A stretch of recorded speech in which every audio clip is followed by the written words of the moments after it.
Hello, and welcome to this Easy English podcast. I am very happy that you are with me today.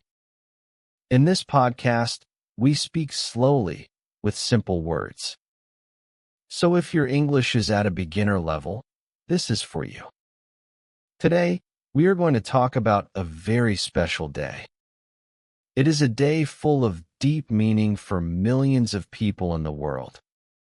It is the day of the Kurds language, the day of the Kurdish language. We celebrate this day on the 15th of May. But why the 15th of May? Why not another day?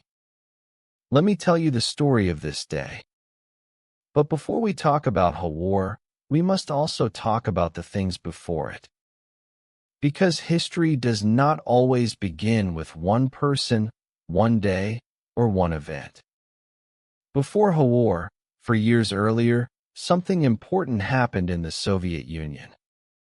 It was the year 1928. Two talented people worked together. One of them was the famous intellectual Erebê Şemo. The other was the respected linguist Îsahak Marogûlov. Together, they prepared the first Kurdish alphabet with Latin letters. We know this alphabet as the Şemo Marogûlov alphabet. 2 years after that, on the 1st of April 1930, another thing happened. In Armenia, the newspaper Riya Teze was published. Riya Teze was the first Kurdish newspaper with Latin letters. With this newspaper, the Soviet Kurds began modern writing. We must be thankful to them as well. Now let us return to Hawar. It was the year 1932. The lands had seen war. People had been scattered. Many Kurds had been far from their land. Some lived in Turkey, some in Syria, some in Iraq, some in Iran. But wherever they were, their heart was in their homeland. And in their heart, their language was. In this time, there was a great man. His name was Celadet Alî Bedirxan. Celadet was from a famous family. His ancestors had written Kurdish history. A nice thing about Celadet, he himself had studied in Germany. There, he had learned linguistics and history. Maybe you do not know, but between Kurds and Germans there are old connections. Many Kurds live in Germany today. And many Germans have worked with Kurds for research on language and culture. Let us return to Celadet's story. He wanted to bring his knowledge from Europe to the Kurds. But Celadet had chosen the most important task for himself. He wanted to write the Kurdish language in a new way for the Kurds of the Middle East. Before that time, in these regions, the Kurds wrote their language with the Arabic alphabet. But this path was very difficult. Some sounds did not exist in the Arabic alphabet. For example, the sound E or the sound U was hard to write. That is why words were often not read the same way. Celadet thought about this. He said, "We need a new alphabet. An alphabet that shows every Kurdish sound well." With his brother Kamuran, he began the work. They looked at the alphabets of other languages. They looked at English, French, and German. They chose Latin letters. But for the special sounds of Kurdish, they created new letters. For example, C, S, E, I, U. These letters are still used today in Kurdish writing. Now, Celadet made a big decision. He wanted to publish the first Kurdish magazine with Latin letters using this alphabet. He wanted the Kurds to read in their own language. He wanted grandmothers and grandfathers to write down their stories. He wanted poets to publish their poems. That is why he chose the name of the magazine, Hawar. Hawar in Kurdish means call or cry. That is, calling out to one's own people. Calling out for one's own language. And on the 15th of May 1932, the first issue of Hawar was published. The place of publication was Damascus, the capital of Syria.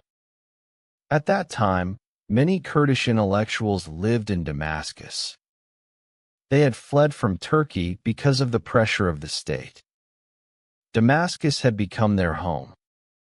Hawar was a new beginning, not only for Celadet, but for all Kurmancî-speaking Kurds. For the first time, in the western regions of Kurdistan, they had a magazine in the Latin alphabet in their hands.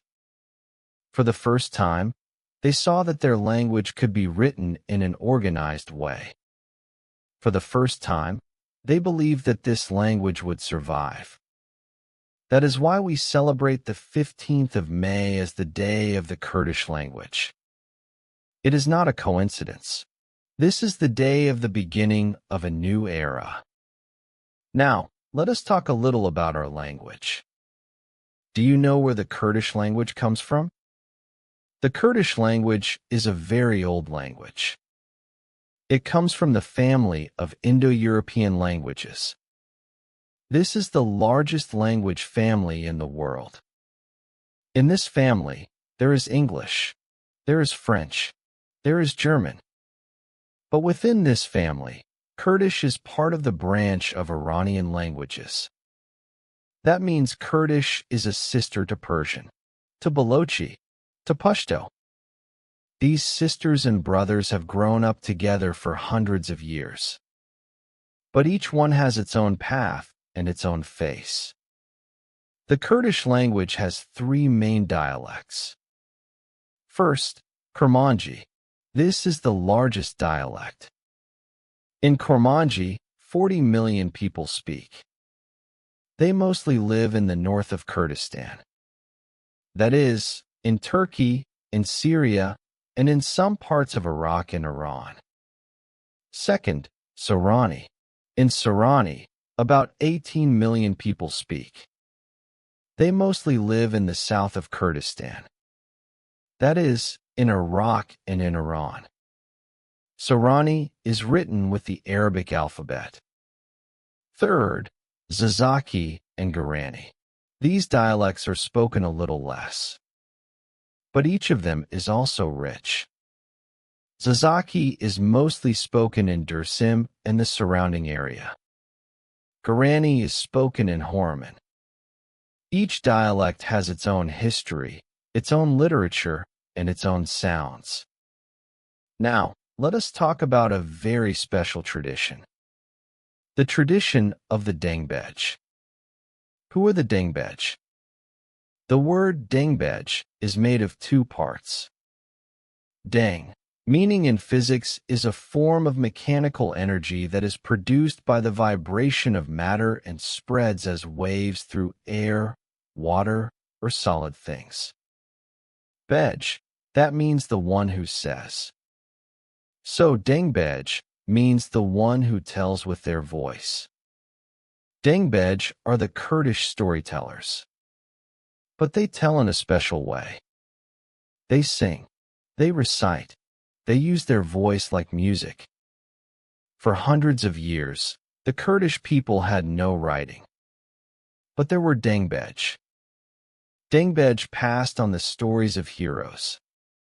Dengbej did not forget old loves. Dengbej kept the history of their people in their heart. Some dengbej songs were hours long. One dengbej could tell a whole life of a person in one song. Remember the names of some famous dengbej.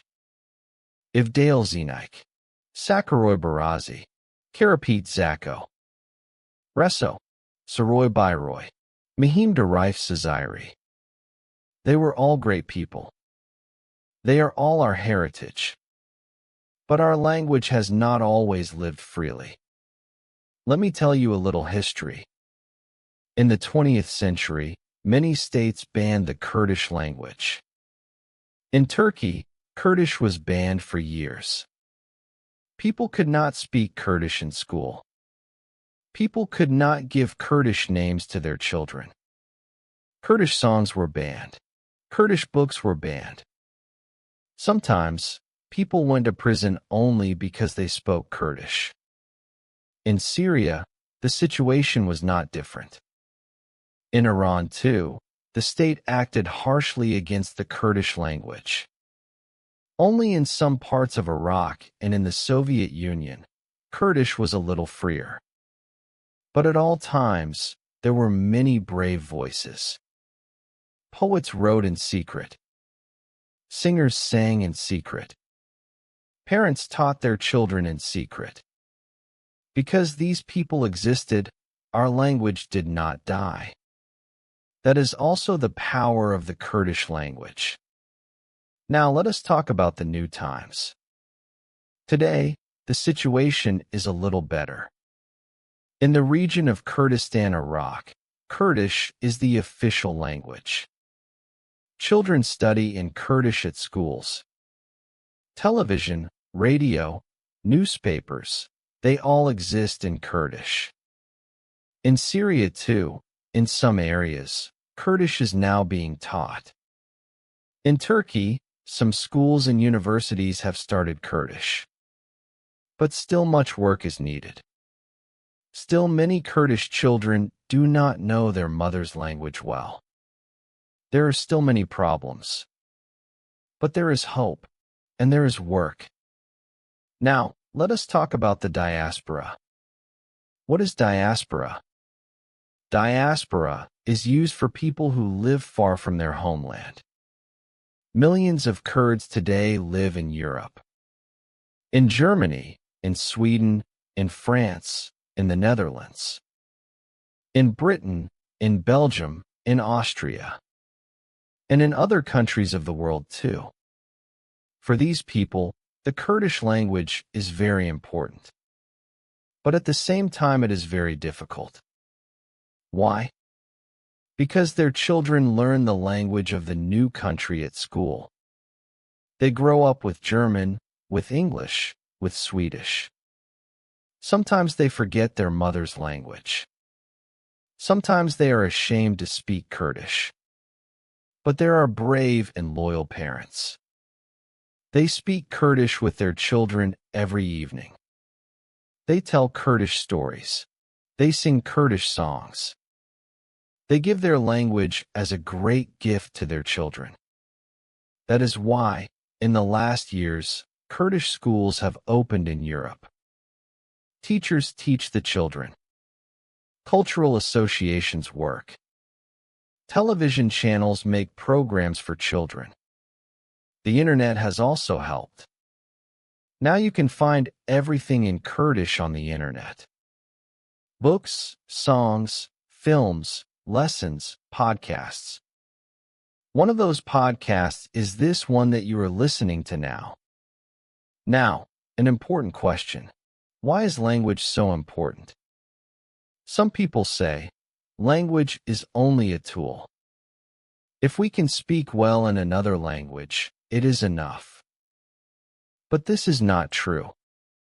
Language is not only a tool for communication. Language is the history of a people. Language is the memory of ancestors. Language is the way a person thinks. Every language sees the world in a different way. Every language brings sounds that other languages cannot say. Every language has its own special stories. When a language dies, all these things die.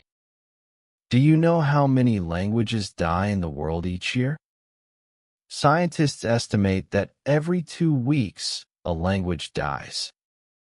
That means, in 1 year, about 25 languages are lost. For every language that dies, the world becomes much poorer. May the Kurdish language not be one of those languages. Now you ask, but what can I do? I will tell you a few easy things. First, speak Kurdish with your children. If you have a child, Speak with them in Kurdish every day. If you do not have children yet, speak with your relatives, with your sisters, with your brothers, with your parents. Second, read Kurdish books. Try to read one Kurdish book in a week. If that is too hard, a few pages are enough. Third, listen to Kurdish songs. Dingbej songs. Modern songs too. Let Kurdish always be in your ear. Fourth, watch Kurdish films. Yes, there are good Kurdish films. They are few, but they exist. See them. Support them. Fifth, write to your friends in Kurdish. On WhatsApp, on Instagram, everywhere. Every word you write in Kurdish makes our language stronger. Sixth, teach your children. You are not a teacher, I know, but you can teach. Even a little is something. Seventh, continue your effort each month. Because language is not a thing of one day. Language is the work of a whole life. Now, my friend, I want to tell you one last thing. You are Kurdish, or you are learning the Kurdish language, or you just wanted to listen. Whatever it is, I thank you that you are here today. You are a part of the story of our language. Every time a word is said in Kurdish, our language lives. Every time a child asks in Kurdish, our language lives. Every evening when a grandmother tells a story in Kurdish, our language lives. Every song a dingbej sings on the mountain, our language lives. Every poem that is written, our language lives. Every podcast in Kurdish, every video, every book, our language lives. This is our power. This is our heritage. This is our identity. May the day of the Kurdish language be blessed for you. To Celadet Alî Bedirxan, to Hawar, to all the dingbej and writers who brought us to today, we are thankful. But most of all, we are thankful to you, my friend. Because every day you speak this language, you continue its importance. Thank you for listening to this podcast in easy English. I hope you enjoyed this episode. If you liked this episode, please share it with your friends. In the next episode, we will talk about another beautiful part of Kurdish culture. Until then, take care of yourself, practice a little English every day, and goodbye.